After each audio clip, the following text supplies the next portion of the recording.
মাধ্যমিক পরীক্ষা সেন্টারে বাথরুম থেকে নকল উদ্ধার করে নষ্ট করলেন খোদ জেলা কনভেনার। মাধ্যমিক পরীক্ষায় নকল রুখতে কড়া নজর প্রশাসনে। শীতলকুচিতে বিদ্যালয় পরিদর্শনে জেলা কনভেনার।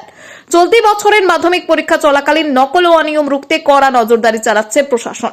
রাজ্য জুড়ে 2রা ফেব্রুয়ারি থেকে শুরু হওয়া মাধ্যমিক পরীক্ষা 2026 উপলক্ষে সোমবার শীতলকুচির গোপীনাথ উচ্চ বিদ্যালয় পরিদর্শনে যান কোচবিহার জেলার মাধ্যমিক 2026-এর জেলা কনভেনার জয়ন্ত কুমার পাল।